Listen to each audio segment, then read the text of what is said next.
Book 1, Chapter 47, that though men deceive themselves in generalities, in particulars they judge truly. The commons of Rome having, as I have said, grown disgusted with the consular name, and desiring either that men of plebeian birth should be admitted to the office, or its authority be restricted, the nobles, to prevent its degradation in either of these two ways, proposed a middle course, whereby 4 tribunes, who might either be plebeians or nobles, were to be created with consular authority. This compromise satisfied the commons, who thought they would thus get rid of the consulship and secure the highest offices of the state for their own order. But here a circumstance happened worth noting. When the 4 tribunes came to be chosen, the people, who had it in their power to choose all from the commons, chose all from the nobles. With respect to which election, Titus Livius observes that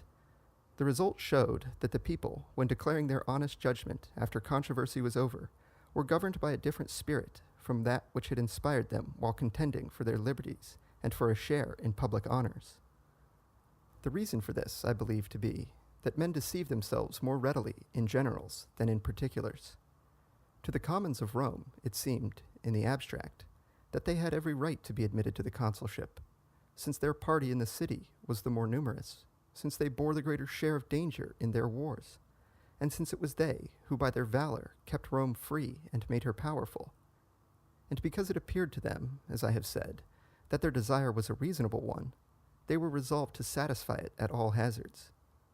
But when they had to form a particular judgment on the men of their own party, they recognized their defects, and decided that individually no one of them was deserving of what, collectively, they seemed entitled to, and being ashamed of them, turned to bestow their honors on those who deserved them. Of which decision, Titus Livius, speaking with due admiration, says, "Where shall we now find in any one man that modesty, moderation, and magnanimity which were then common to the entire people?" As confirming what I have said, I shall cite another noteworthy incident, which occurred in Capua after the rout of the Romans by Hannibal at Cannae. For all Italy being convulsed by that defeat, Capua too was threatened with civil tumult, through the hatred which prevailed between her people and senate. But Pacuvius Calavius, who at this time filled the office of chief magistrate, perceiving the danger, took upon himself to reconcile the contending factions.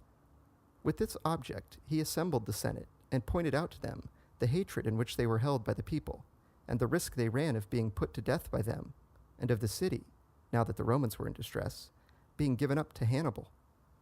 But he added that,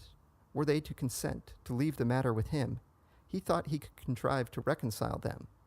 In the meanwhile, however, he must shut them up in the palace, that, by putting it in the power of the people to punish them, he might secure their safety.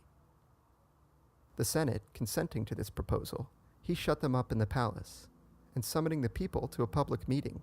told them the time had at last come for them to trample on the insolence of the nobles, and requite the wrongs suffered at their hands, for he had them all safe under bolt and bar. But, as he supposed they did not wish the city to remain without rulers, it was fit, before putting the old senators to death, they should appoint others in their room. Wherefore, he had thrown the names of all the old senators into a bag, and would now proceed to draw them out one by one,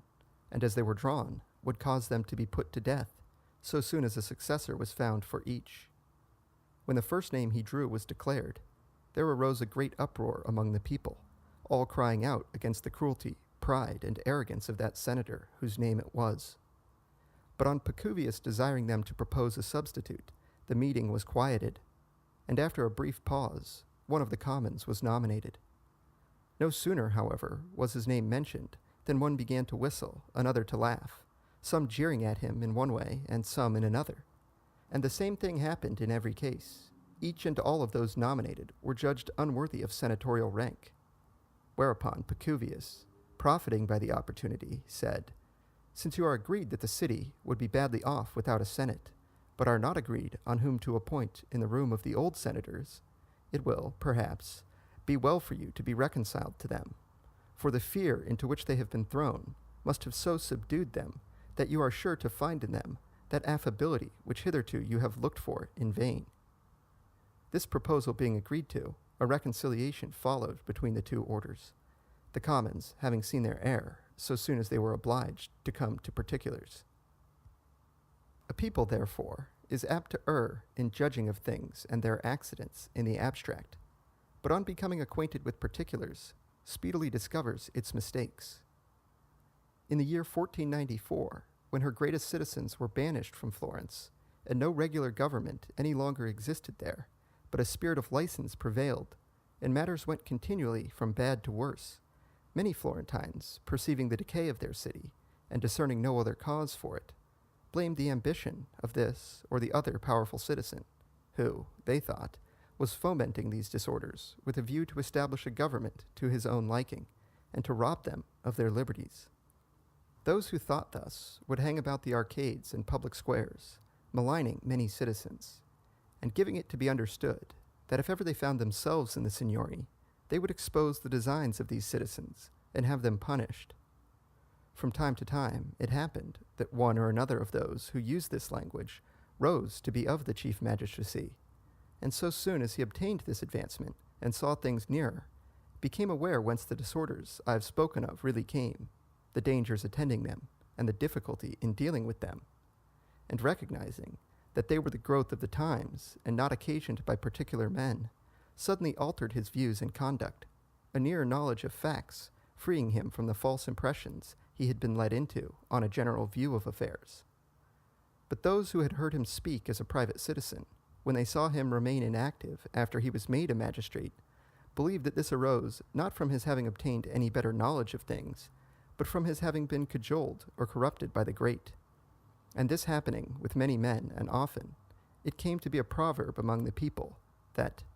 men had one mind in the marketplace, another in the palace.